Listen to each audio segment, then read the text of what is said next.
Bom, prezados, continuando aqui a nossa exposição sobre as inovações da Lei 14.133 em relação à Lei 8.666 de 93, vamos falar agora dos modos de disputa, aberto ou fechado. Aqui houve uma incorporação da regra do artigo 17 da Lei do RDC. A Lei 8.666 apenas previa o modo de disputa fechado, que era aquele em que o concorrente do certame licitatório apresentava um envelope fechado, contendo o valor da proposta, contendo a proposta ou o valor da proposta, né? A lei do RDC, ela previu o modo de disputa aberto, o que já era também previsto no pregão, tá? Pelo modo de disputa aberto, as partes elas anunciam o valor da proposta e, se o valor da primeira proposta comparado aos demais tiver a porcentagem prevista em lei, poderá haver a fase de relances, redisputa, onde os demais participantes podem apresentar novos valores, visando a ser o vencedor do certame licitatório. O modo aberto, ele incrementa a competitividade e, consequentemente, ele acaba gerando o potencial de obtenção de uma proposta que melhor atenda aos interesses da fazenda pública, tá? O modo de disputa aberto, ele é extremamente mais competitivo, tá? Então, assim, eu tenho uma experiência de ver isso no âmbito da alienação de imóveis. A gente via isso que, para os imóveis em que nós fazíamos, nós que eu falo assim, eu faço parte do Conselho do Patrimônio Imobiliário do Estado de São Paulo, em que nós vendíamos pela modalidade licitatória concorrência, em que o modo é fechado, não havia uma grande disputa, mas no modo do leilão, sim, já havia possibilidade de novos lances, reinício dos lances, o que normalmente gerava um preço melhor para o Estado de São Paulo realizar a venda de seus bens, tá? Então aqui o modo aberto foi trazido como possibilidade de uso em qualquer modalidade licitatória, o que é algo muito importante para fomentar a competitividade do certame.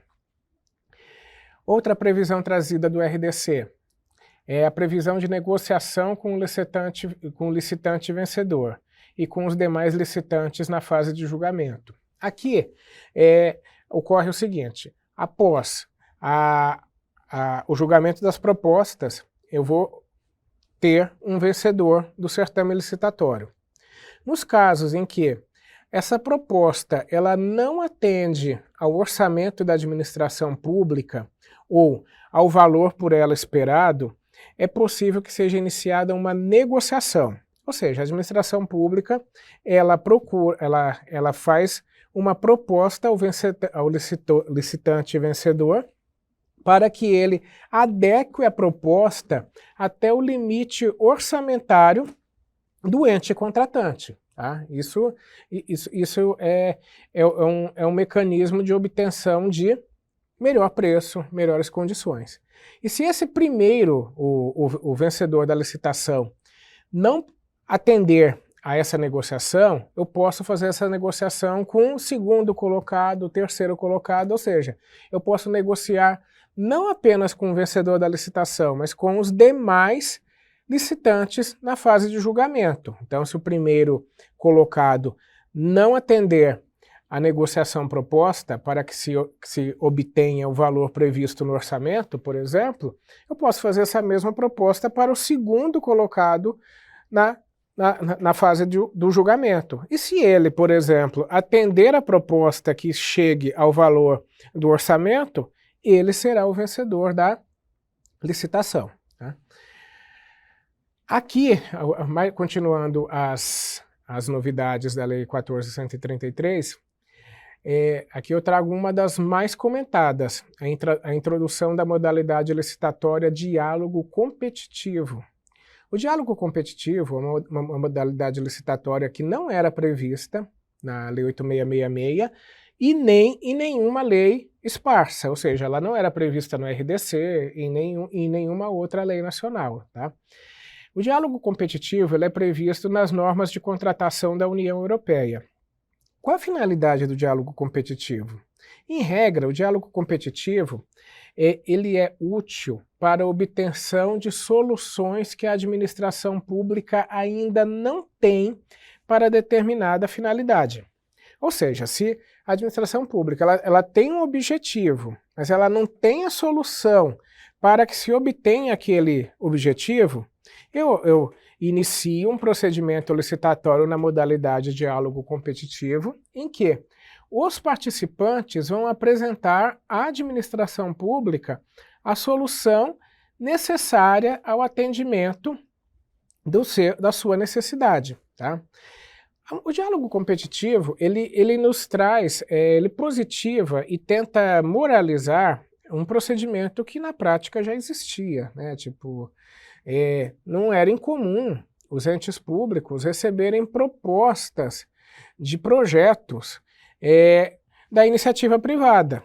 Agora, com o diálogo competitivo já positivado, é aberta a possibilidade de quaisquer interessados apresentarem esses projetos que podem servir como instrumento para a satisfação de uma necessidade da administração pública. Então, vou dar um exemplo aqui, pensado aqui agora. Vai. Imagine que a administração precise, por exemplo, ela tem a necessidade de fazer uma linha de transporte rápida ligando a cidade A à cidade B. Tá? Essa é a necessidade, mas imagine que não exista ainda no âmbito da administração pública a solução para essa necessidade. E a solução podem ser várias. Pode ser um trem subterrâneo, pode ser um trem de alta velocidade, pode ser um aeroporto com aeronaves menores, ou seja, aqui, por meio do diálogo competitivo, a iniciativa privada vai trazer qual seria a melhor solução para atender aquela necessidade da administração pública. Tá? Isso seria o diálogo competitivo. Quando se lançou, quando se trouxe a modalidade licitatória diálogo competitivo, muito se questionou se ela se confundiria com o procedimento de manifestação de interesse. Apesar de semelhantes, o procedimento de manifestação de interesse e o diálogo competitivo não se confundem, tá? Porque o procedimento de manifestação de interesse, no procedimento de manifestação de interesse, a administração pública já tem uma necessidade e já tem um caminho para satisfazer aquela necessidade. O que ela busca seriam especificações de como ela vai atender aquela necessidade. Imagine que a administração pública ela queira, por exemplo, fazer um projeto de concessão à iniciativa privada de um equipamento esportivo. Transformar aquilo num polo atrativo de usuários, não só de equipamentos esportivos, como de outras finalidades que possam dar tipo sustentabilidade financeira a esse projeto de concessão.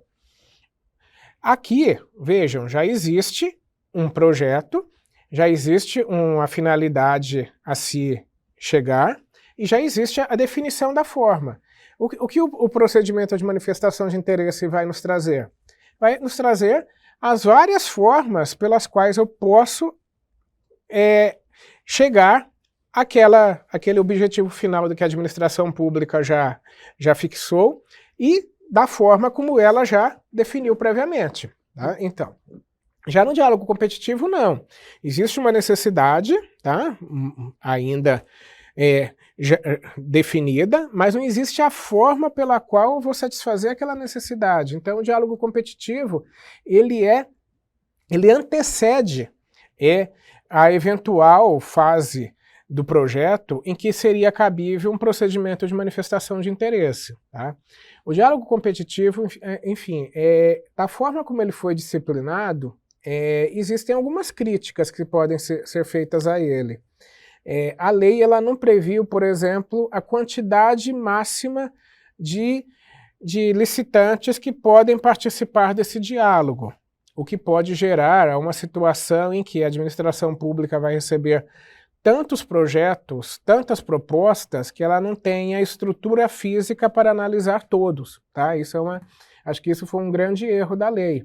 A lei poderia ter permitido a limitação do número de participantes do diálogo, coisa que a lei não fez. Tá? Enfim, mas é algo que só na prática poderemos ver como vai ser feita, como vai se desenvolver o diálogo competitivo na prática da contratação pública. Né? Mas é algo novo que foi trazido das normativas da União Europeia, que pode sim ser muito relevante para a obtenção de projetos, em especial no setor de infraestrutura. Tá? Outra novidade, extinção da comissão de licitação e sua substituição pelo agente de contratação. Enfim, na Lei 8666, qual era a regra? Que sempre existiria a comissão de licitação, normalmente composta por 3 elementos.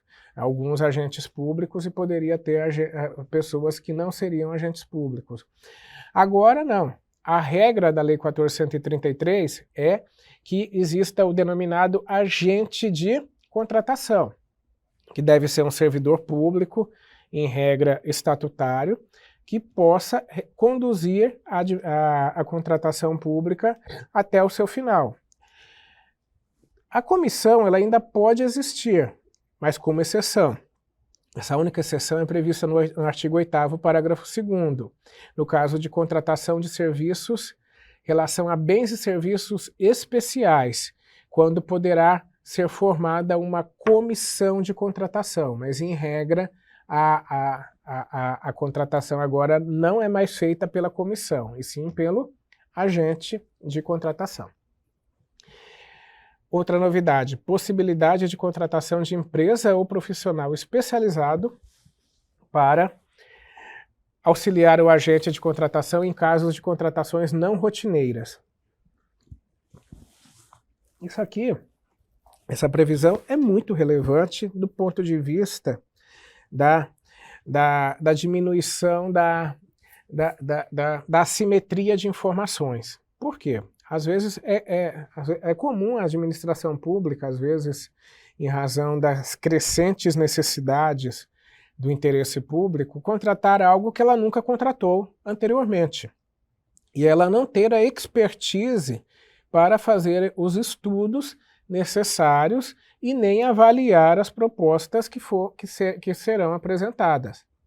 Então, nesse caso, é possível a contratação de empresa ou profissional especializado para auxiliar o agente de contratação. Então, imagine que eu estou contratando, vamos pensar aqui uma hipótese muito factível nos dias atuais, que a administração pública está contratando um sistema de inteligência artificial para otimizar os processos administrativos de casos repetitivos que são muitos em determinado ente federativo.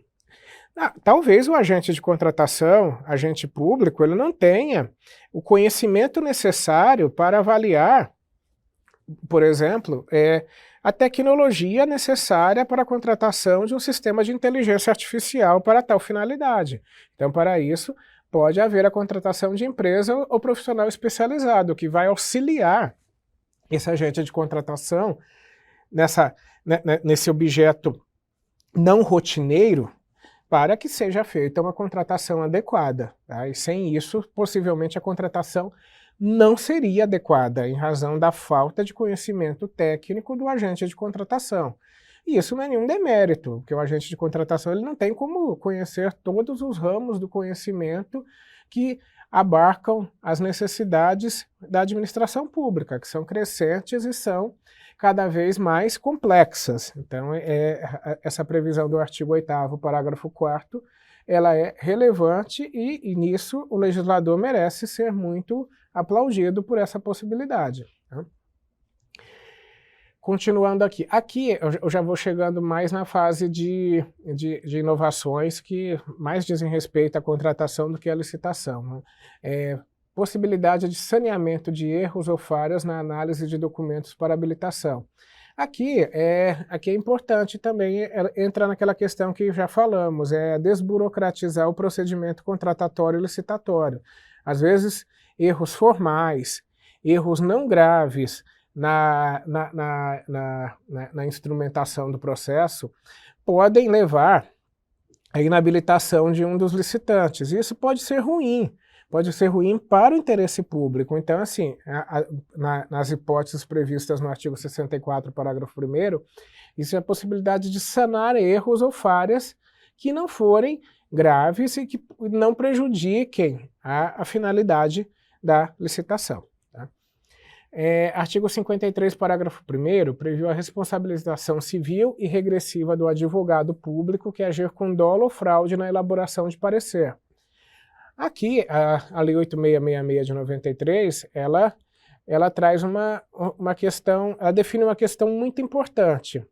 Ela afasta a responsabilização do advogado público no caso de erro, ou seja, no caso em que a atuação decorre de culpa, mas ela expressamente estabelece a possibilidade de responsabilização no caso de dolo ou fraude, ou seja, resulta disso que o advogado público, hoje ele tem o dever de ter um zelo muito grande na análise de licitações e contratações públicas para evitar qualquer questionamento que possa levar à incidência deste dispositivo legal. Mas, repito, o mero erro, a mera imperícia, imprudência ou negligência do advogado público, de acordo com a regra, não geraria qualquer responsabilização, tá? Apenas dolo ou fraude.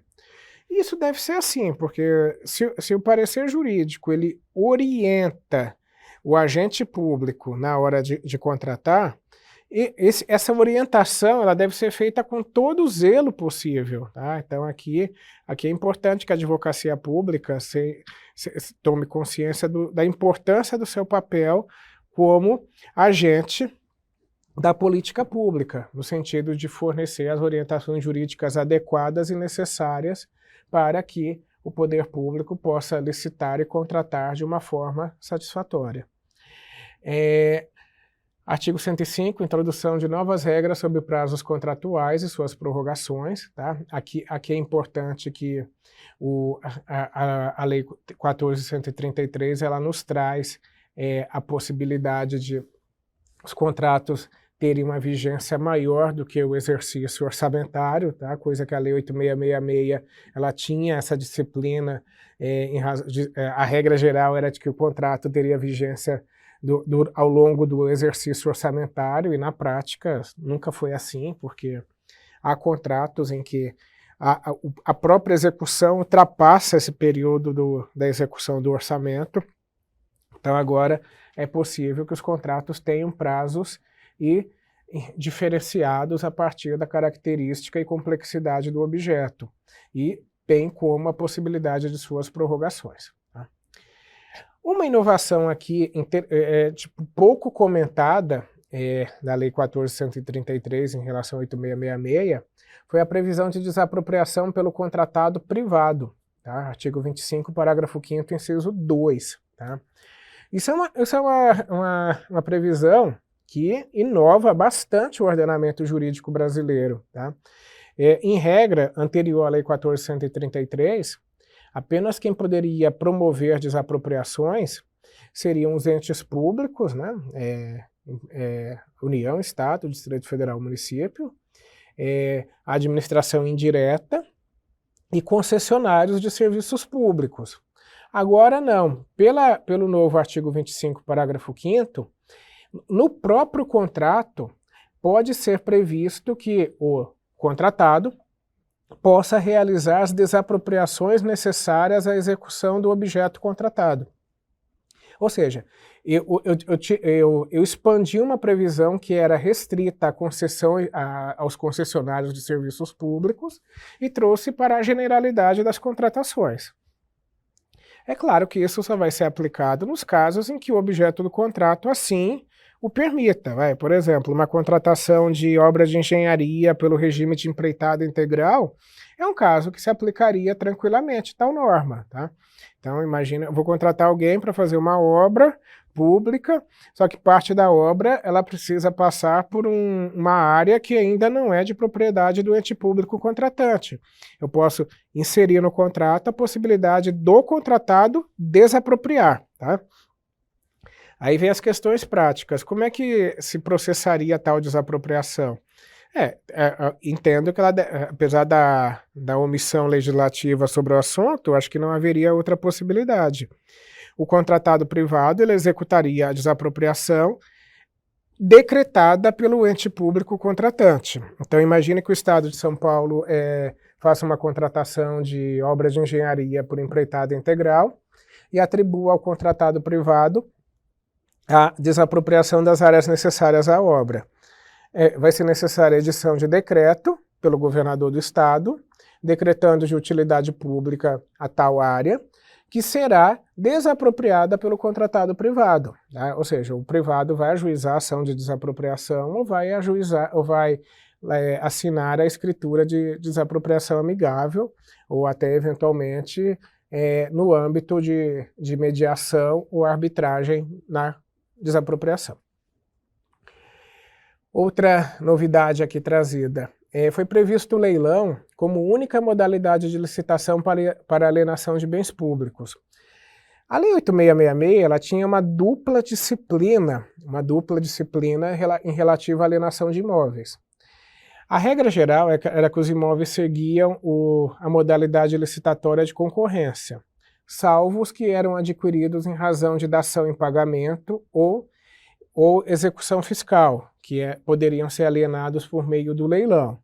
Agora não. Agora a única modalidade licitatória para alienação de bens públicos, sejam móveis, sejam imóveis, é o leilão. Tá? O que foi uma alteração boa. Por quê? No leilão, a competitividade é maior, os lances são abertos, há possibilidade de relance. E aqui vem uma questão relevante.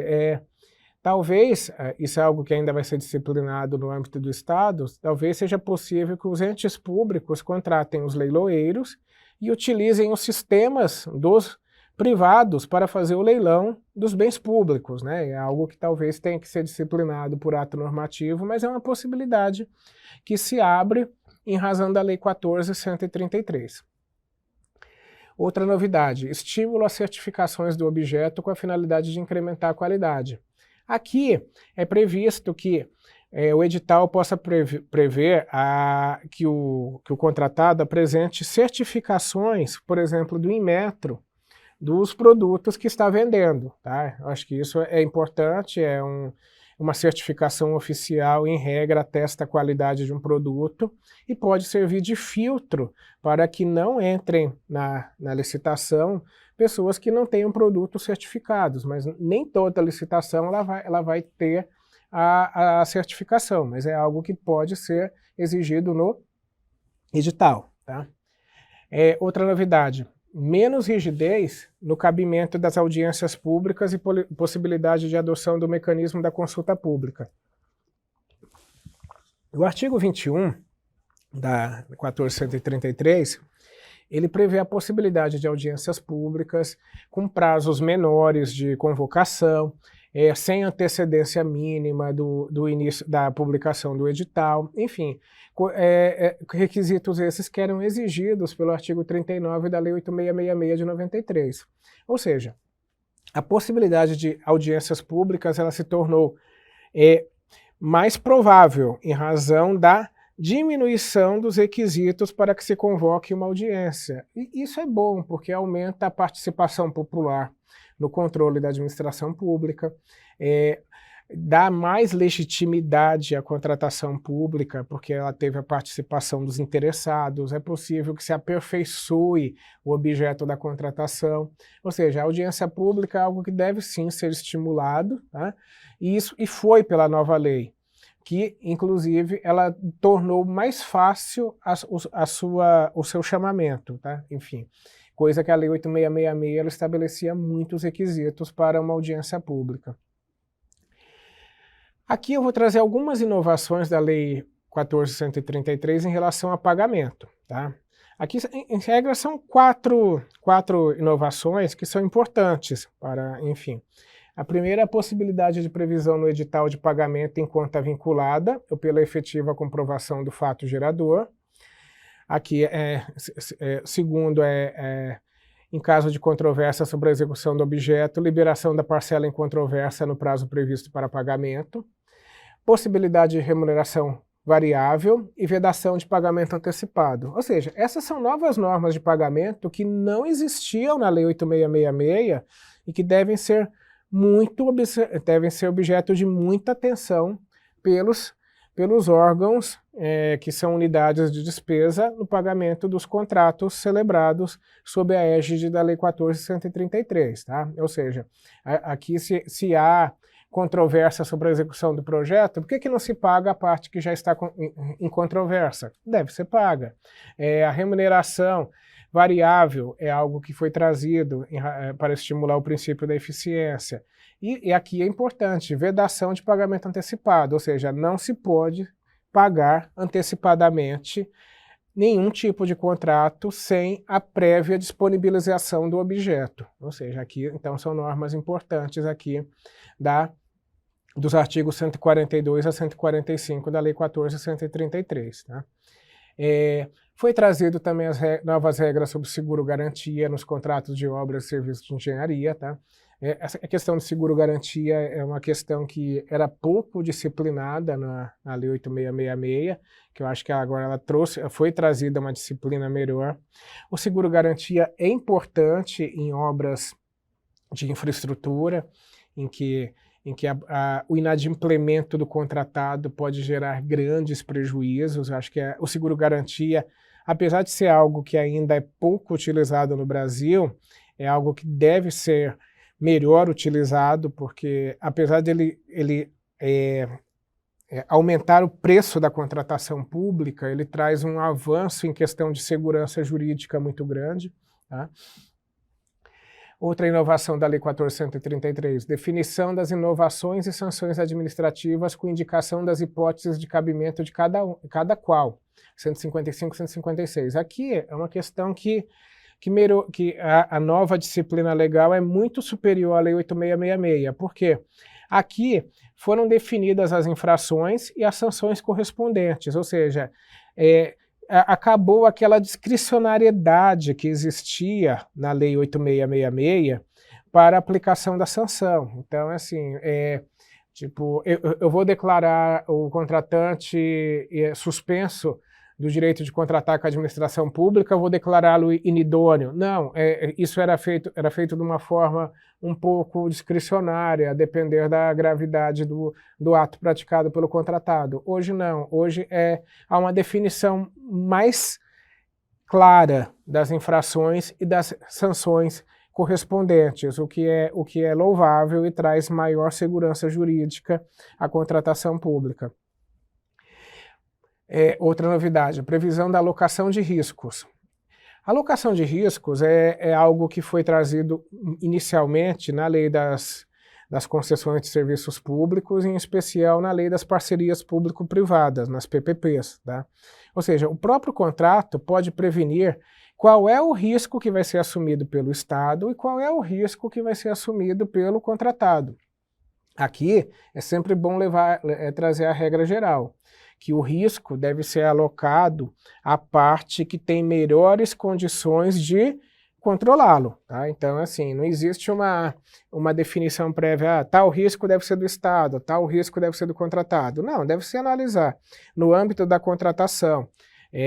O objeto do risco, a característica da parte contratada, quem é a pessoa mais hábil a gerenciar aquele risco. E a pessoa mais hábil a gerenciar aquele risco deve assumir esse risco mediante cláusula expressa no contrato administrativo.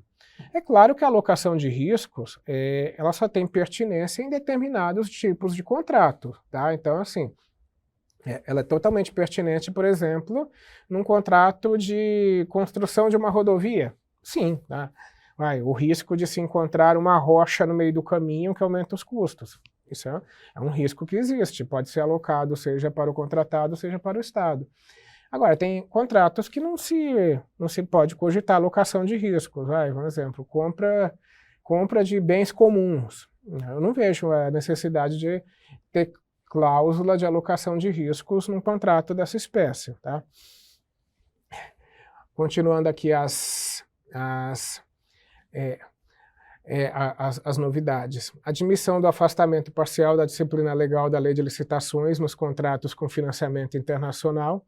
Aqui é importante, muitas obras de infraestrutura feitas pelo Estado e pela União, elas são feitas com recursos de entes internacionais de financiamentos, como o BID, Banco Mundial, e para o recebimento destes valores, essas instituições de fomento, elas impõem regras na contratação da referida obra. Então, vamos pegar, por exemplo, nas obras de infraestrutura financiadas pelo BID, é necessária a observância dos princípios do Equador. Tá? E que princípios são esses? No sentido de que, se eu vou fazer uma obra de infraestrutura, eu não devo causar não posso desalojar pessoas, eu tenho que fornecer solução habitacional para elas, enfim, eu devo contratar determinado objeto, de determinada forma, enfim. Isso acabava gerando o afastamento de normas da Lei 8666. Isso não era previsto na Lei 8666. E a Lei 14.133 nos trouxe isso. Que é possível afastar parcialmente a disciplina legal da Lei 8666 nos contratos com financiamento internacional, desde que tais regras sejam pressuposto para o financiamento a ser obtido e para o repasse dos valores. Tá? Continuando, outras novidades aqui. Previsão da matriz de risco. Tá? O que é uma matriz de risco? Matriz de risco é o estabelecimento dos riscos a serem gerados a partir da execução do contrato para cada uma das partes contratantes, que é um pouco também da alocação de riscos que já falamos. Tá? Previsão de prazos contratuais de acordo com a natureza do contrato administrativo. Sim, se o contrato ele tem um período de execução longo, ele não pode ser limitado ao período de execução do orçamento. Ou seja, eu posso fazer contratos com prazos de acordo com a natureza do objeto a ser contratado. Tá? Uma questão aqui, outra novidade aqui importante, previsão de prazo para resposta ao pedido de reequilíbrio econômico-financeiro. O que seria o reequilíbrio econômico-financeiro? Na ocorrência de fatos imprevisíveis e imprevistos que gerem um aumento do custo do contratado, ele pode pedir o reequilíbrio do contrato. Tá? Isso já era previsto na Lei 8666. A novidade aqui que se traz é que a Lei 14.133 ela dispõe que pode ser previsto no contrato o prazo máximo para a administração pública se manifestar sobre os pedidos de reequilíbrio econômico-financeiro. Tá? Essa previsão não existia. E era uma reclamação muito comum dos contratados que os pedidos de reequilíbrio econômico-financeiro não eram analisados pela administração pública, ou eram analisados com um grande período de tempo, o que geraria prejuízos ao contratado na execução da obra. Então, a partir de agora, o prazo ele pode ser previsto expressamente no contrato. Tá? Continuando aqui as inovações. Período para regularização de providências administrativas antes do contrato iniciar. O que seriam essas providências administrativas antes do contrato iniciar? Imagine que, assim, seria o seguinte. Às vezes, o início do contrato pelo contratado, o vencedor da licitação, ele depende de providência prévia da administração pública. Por exemplo, alguém é contratado para construir uma rodovia. Para que eu possa construir essa rodovia, eu preciso primeiro obter a propriedade e posse dos terrenos. Então, isso é uma providência administrativa antes do contrato iniciar. Ou, se for o caso, remover as pessoas que ocupam indevidamente o local. Então, e isso também pode ser previsto agora no contrato administrativo.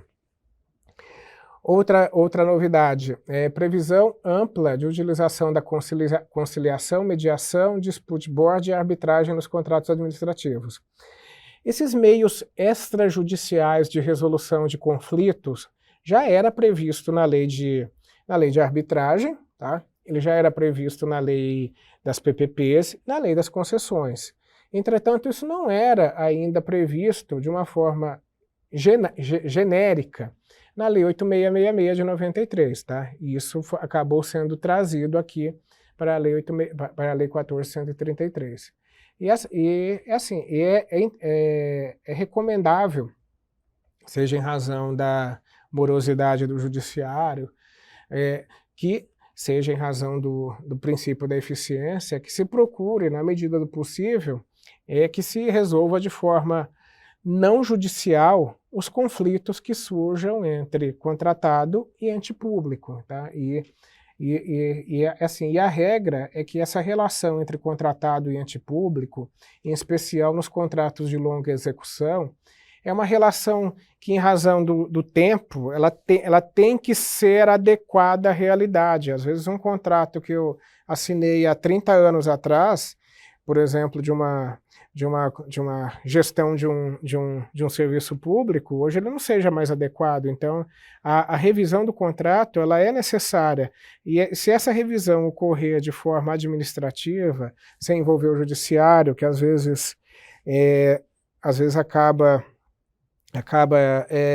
decidindo de forma até não satisfatória ao interesse público, é melhor que isso seja feito de uma forma extrajudicial. E isso a lei nos trouxe essa ampla possibilidade. Tipificação dos casos que é cabível às sanções administrativas, artigo 155, ou seja, foi o que já falamos, cada sanção é prevista de acordo com a gravidade da irregularidade cometida pelo contratado. E uma novidade aqui interessante, incorporação das regras da LINDB em relação às nulidades, tá? A LINDB, ela foi alterada em 2019 e ela trouxe várias regras que se referem à atuação da administração pública.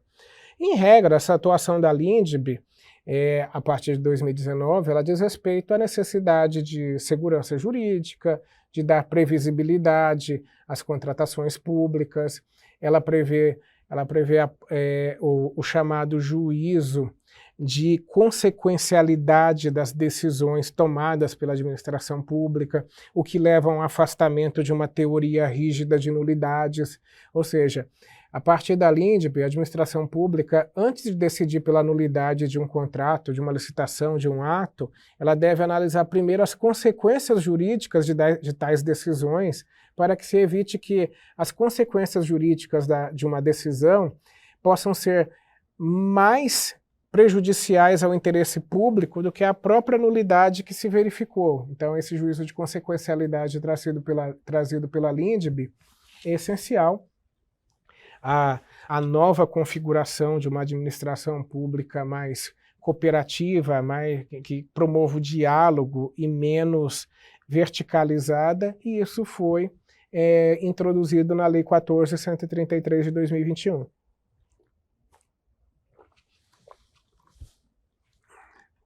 Outras novidades aqui, possibilidade de repactuação nos contratos de serviços contínuos, com regime de dedicação exclusiva de mão de obra, ou seja, aqui a possibilidade, que seriam esses contratos de serviços contínuos com regime de dedicação exclusiva? Seriam aqueles em que o contratado, ele exclusivamente está prestando serviços à administração pública. Então, aí foi prevista a possibilidade de repactuação desses contratos em razão das mudanças ocorridas no cenário, em relação ao cenário que existia na época da contratação. Outra alteração, substituição da expressão rescisão contratual por extinção de contrato. Ou seja, aqui é algo mais técnico, porque o contrato se extingue de várias formas, dentre elas a rescisão.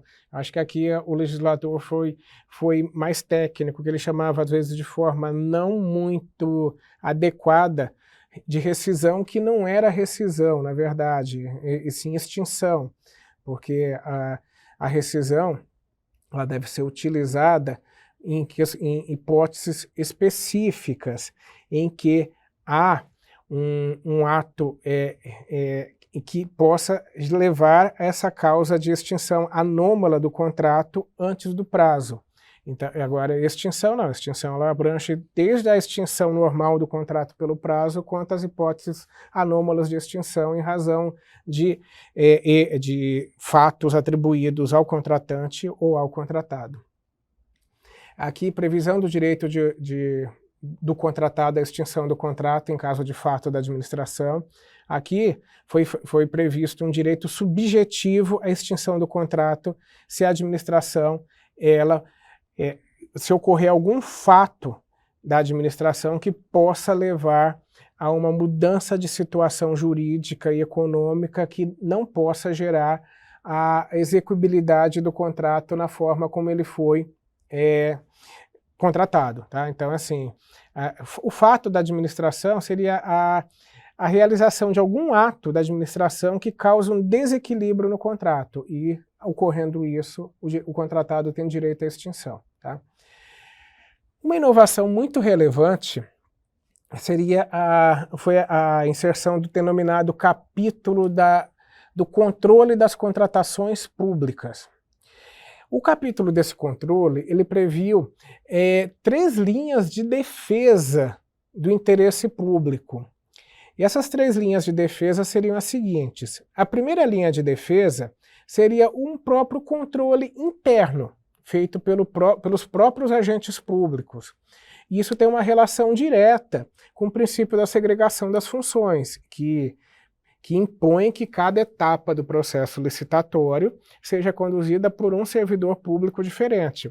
Então, esse controle interno realizado pelos próprios agentes públicos, ele se dá da seguinte maneira. Cada servidor público que analisar o processo licitatório, se ele encontrar alguma irregularidade, ele deve apontar a existência dessa irregularidade para que a administração pública, tomando conhecimento dela, se for o caso, promova o saneamento da ilegalidade, se possível, a convalidação do ato, se possível, ou a anulação de todo o procedimento. Essa é a primeira linha. A segunda linha seria as unidades de assessoramento jurídico e de controle interno do próprio órgão. Ou seja, aqui a advocacia pública foi colocada como a segunda linha de defesa do interesse público. Ou seja, a partir da análise jurídica da viabilidade da proposta, eventual ilegalidade, inconstitucionalidade, desvio de finalidade, pode sim ser apontado pelo órgão de assessoramento jurídico e de controle interno do próprio órgão ou entidade. Tá? Ou seja, por meio do parecer jurídico, a advocacia pública pode barrar ou alterar alguma proposta que possa ser contrária ao ordenamento jurídico. E, por fim, a terceira linha de defesa do controle da contratação pública é o controle interno da administração e o próprio Tribunal de Contas. Quando eu falo aqui em controle interno da administração, ela não se confunde com a hipótese 1 que estamos aqui falando. A hipótese 1 seria os próprios servidores. Aqui seria o órgão central de controle, seria, por exemplo, uma corregedoria, né? Uma coordenadoria de controle, tal como existe aqui na Secretaria da Fazenda. Enfim, algumas carreiras têm corregedoria, que são um órgão destinado apenas a fazer esse controle. A gente pode pegar a controladoria do Estado, também que que também exerce esse tipo de, essa função de órgão central de controle interno. Tá? Bom, após ver todas as novidades trazidas, todas não, viu, gente? Eu vou ser muito sincero, acho que a gente trouxe aqui as mais relevantes. As mais relevantes novidades trazidas pela Lei 14.133. Agora vamos falar um pouco, vamos criticar um pouco a Lei 14.133 no que ela não foi, no que ela não foi a melhor alternativa para problemas que se apresentavam. Tá? A primeira crítica que se faz à Lei 14.133 é que, tal como a Lei 8.666, ela não cumpriu o mandamento constitucional de tratar apenas de normas gerais. Tá? O artigo 22, inciso 27 da Constituição, ele é muito claro a dizer que a União pode legislar sobre normas gerais de licitação e contratação pública. A Lei 8.666, ela tratou de assuntos específicos, tá? Tanto que alguns dispositivos foram até declarados inconstitucionais pelo Supremo Tribunal Federal, tais como várias alíneas do artigo 17 da Lei 8.666. Tá? E a Lei 14.133 repetiu o mesmo erro. Ela disciplina de uma forma detalhada e minuciosa todo o procedimento da licitação e contratação pública, deixando quase nenhum espaço para a legislação estadual ou municipal. Tá? Então, mais uma vez, tal como a Lei 8.666, a Lei 14.133 ela trata de normas gerais e normas específicas, que não deveriam ser tratadas em lei federal, e sim em leis estaduais ou municipais. Tá? Tal como ocorreu na Lei 8.666, provavelmente o Supremo Tribunal Federal, em controle de constitucionalidade, pode considerar várias normas da Lei 14.133 aplicáveis apenas à União. Tá? Então, foi o que aconteceu com a Lei 8.666, quando do julgamento da ADI sobre o artigo 17 da Lei 8.666. Tá? Redação prolixa, extensão do diploma legislativo. A Lei 14.133 tem 194 artigos. Isso não é uma lei, isso é um código, ou seja, estudar a Lei 14.133 é uma tarefa extremamente longa, difícil, tá? E mais, a redação dos dispositivos é prolixa, não foi feita da melhor forma, a ordenação dos artigos não segue uma lógica de assuntos e em razão das etapas do procedimento, enfim. Isso vai gerar necessidade de muito treinamento, de muito estudo por parte dos agentes públicos na aplicação da nova lei. Tá? Outra crítica, inúmeras previsões que dependem de regulamento, tá? Ou seja, muitas leis, muitas normas da Lei 14.133 dependem de regulamento, ou seja, a lei, além de ela ser minuciosa, ela deixou normas que pressupõem, antes de sua aplicabilidade, a expedição de decretos ou portarias por parte dos entes públicos. Tá? Isso acabou gerando a seguinte situação. A maioria dos entes públicos ainda não regulamentou de forma adequada a Lei 14.133. Tá? Isso é uma realidade. Tá? Até recentemente nós tivemos um decreto estadual que determinou o uso do regulamento federal em relação a vários assuntos. Então assim, isso gerou uma grande dificuldade de alguns entes federativos de se adequarem à nova lei de licitações. Tá? E essa dificuldade ela é tão notória que o artigo 176 ele expressamente prevê essa dificuldade, ele permite que os entes públicos façam adesão ao regulamento federal, ou seja, isso mostra que a lei ela foi extremamente complexa e detalhista e ela dificulta a sua aplicação, tá? Aí a finalidade da norma talvez acabe se perdendo, porque eu acho que o espírito que motivou o legislador a fazer 194 artigos numa lei de contratação e licitação foi tentar disciplinar tudo para não dar margem à discricionariedade da administração pública. Mas, no momento que o legislador fez uma lei muito complexa e muito extensa, isso pode gerar um efeito reverso. Talvez municípios, entes federativos menores, em razão da dificuldade de cumprir as exigências legais, acabem não cumprindo nada. Ou seja, aí o que foi feito para estimular o controle pode tornar algo fora de controle. Então, isso é uma crítica que se faz muito à Lei 14.133, que ela poderia ter sido uma lei mais sintética, mas não, ela resolveu ser uma lei extremamente detalhista, extremamente longa, disciplinar tudo, tá? Outra crítica que se faz, né, a dos princípios, né, mais uma vez, aqui, a lei não precisava ter trazido tantos princípios, assim, você elencar dezenas de princípios no artigo 5º da Lei 14.133 não vai mudar em nada a realidade da contratação e licitação pública. E mais, esses princípios ou estão na Constituição ou estão na Lei do Processo Administrativo, ou seja, não havia necessidade de trazê-los aqui.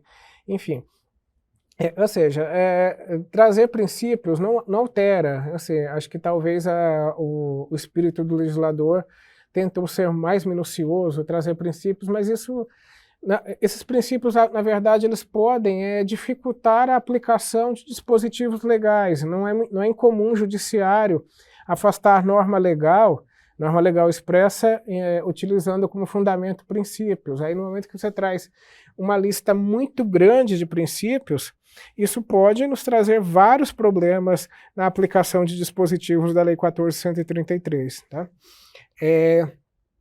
Outra crítica que se faz, né, que é uma das novidades, que a previsão das normas da LINDB. A LINDB ela já era obrigatória a contratação pública, porque a LINDB ela é aplicável à administração pública em todos os seus segmentos, então não seria necessário incorporar as normas da LINDB à Lei de Licitações e Contratações Públicas, ou seja, não haveria necessidade de tal procedimento. Continuando aqui uns problemas, uso de regulamento federal por outros entes da federação, o artigo 187. A lei é tão minuciosa e ela resulta na necessidade de tantos regulamentos que ela mesmo previu que os outros entes da federação podem simplesmente adotar o regulamento federal, como se isso fosse uma solução boa, e não é. Porque a realidade da União é muito diferente da realidade de um município pequeno. E às vezes o regulamento da União, no município, com poucos habitantes, com pouca infraestrutura, com poucos servidores, ele se torna inviável para municípios. E em razão da falta de elaboração dos regulamentos, acho que o caminho da maioria dos entes federativos vai ser a adoção do regulamento federal, na forma do artigo 187. Tá? Enfim, o que pode não ser a solução adequada. Pode não será a solução adequada. Né? Enfim, artigo 7º a 10, normas sobre servidores públicos. Será que o artigo 7º a 10 poderia dispor sobre os servidores públicos de uma forma tão extensa? Eu entendo que não.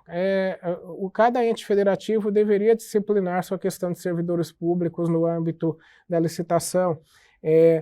Por que a lei vai especificar que, para participar da licitação, o servidor deverá ter a formação XYZ?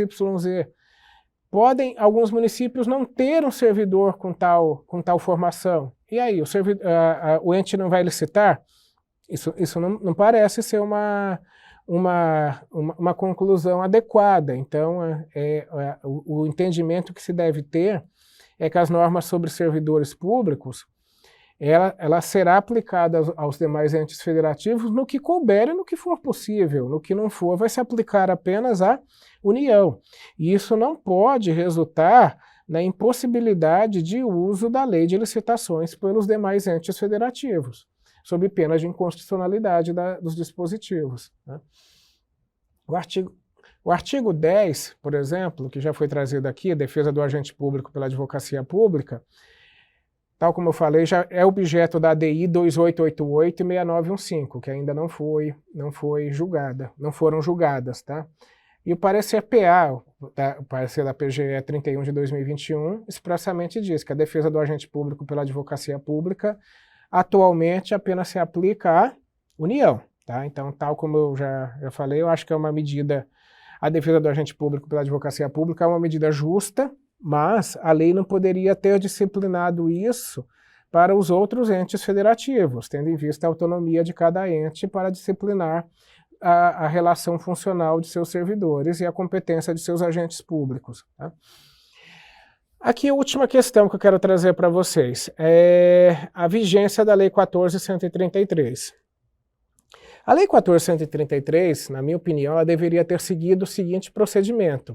Ela deveria ter tido uma vacatio legis de 1 ano e, a partir daí, entrar em vigência de uma forma incondicional. Não foi o que aconteceu, né?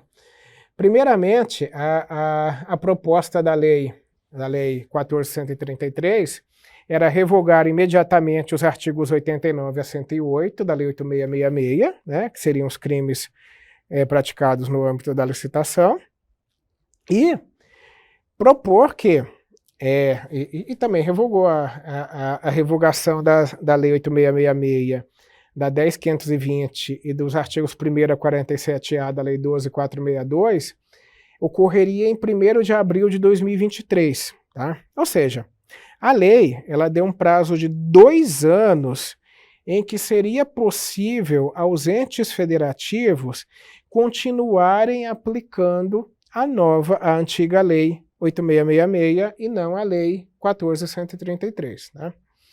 E assim, um prazo de 2 anos é um prazo longo, um prazo tão longo que estimula os entes federativos a não iniciarem imediatamente as providências necessárias para se aplicar a nova lei. E foi o que aconteceu, tá? Ou seja, passado 2 anos, a maioria dos entes federativos ainda não estava em condições de iniciar a vigência da Lei 14.133. Aí começou-se um movimento de prorrogação do prazo que venceria em 1º de abril, tá?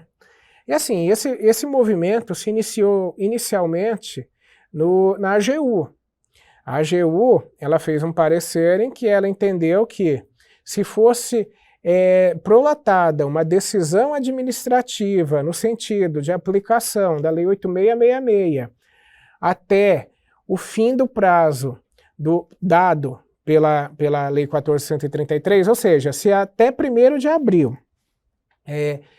a autoridade administrativa decidisse de forma expressa pela contratação, e bem como indicasse que essa contratação seria feita pela Lei 8.666 de 93, mesmo após o 1º de abril, a contratação poderia ser feita pela Lei 8.666. Ou seja, só com isso já seria uma prorrogação grande do prazo, tá?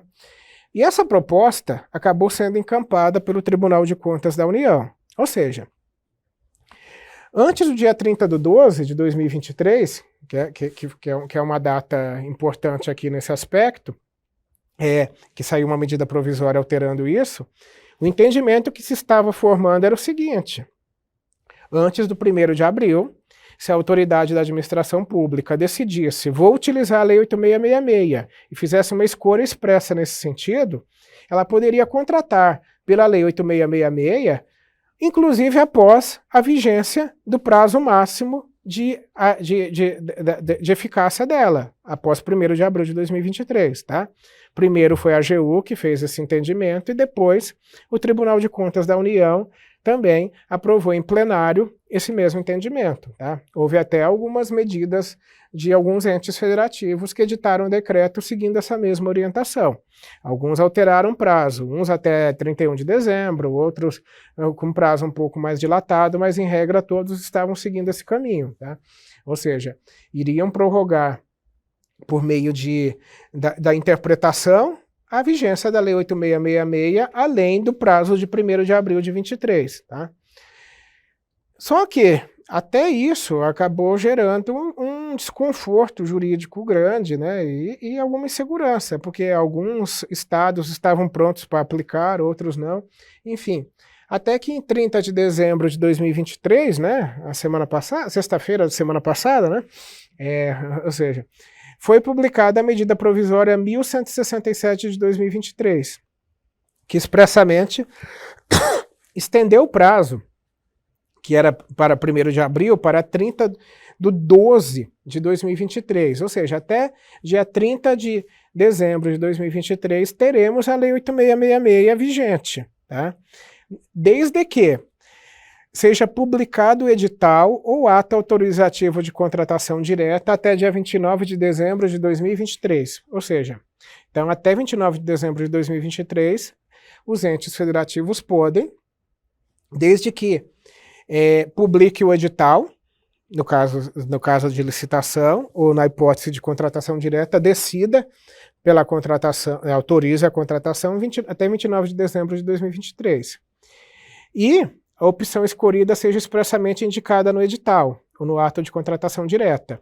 E a partir daí, a Lei 8666 vai vigiar essas contratações até o final da execução do objeto, ou seja, a Lei 8666 ainda vai continuar podendo ser escolhida até dia 30 de dezembro de 23, e ela vai ter vigência até o final dos objetos contratados de acordo com a possibilidade dada pela medida provisória número 1167 de 2023. Ou seja, a Lei 8666 ainda está vigente. Acho que essa dificuldade toda que os entes públicos demonstraram em se adequar à Lei 14.133 já é um sinal de que a escolha legislativa não foi a mais adequada, ou seja, todos sentiram que havia uma lei extremamente complexa, extremamente longa, mal escrita, mal formulada, e todos escolheram, o quanto fosse possível, continuar utilizando a Lei 8666, e chegou na última semana de março, quando o prazo estava expirando, foi uma grande pressão, em especial dos prefeitos, em cima do Congresso Nacional e do presidente da República, que acabou editando essa medida provisória, que estendeu esse prazo até 30 de dezembro de 2023 para a escolha de contratação com base na Lei 8666 de 93. Tá? Enfim, aqui eu faço, além dessa crítica, eu faço a seguinte, né? A possibilidade de escolher a Lei 8666 nos casos de licitação não é justificável, mas ainda se entende. Agora, a possibilidade de se escolher a Lei 8666 nos casos de contratação direta, ou seja, quando não há licitação, realmente também não se sustenta, aí se sustenta menos ainda. Talvez até a única explicação possível para isso seria a não observância da procedimentalização da contratação direta que foi feita pela Lei 14.133, que ela é um pouco mais complexa do que o procedimento hoje previsto no artigo 26 da Lei 8666, que se limita à justificativa, publicação do ato e homologação pela autoridade superior. Enfim, essas foram as novidades trazidas pela Lei 14.133, as críticas a alguns de seus dispositivos, e espero ter cumprido a proposta, que era dar um panorama geral do que a Lei 14.133 significa de alterações em relação à disciplina anteriormente vigente da Lei 8666, da Lei do Pregão e da Lei do RDC, e das novidades que realmente foram trazidas pela nova legislação, que provavelmente, a partir do dia 1º de janeiro, se não houver outra prorrogação, claro, né, estará sendo aplicada por todos os entes públicos nas suas licitações e contratações. Obrigado.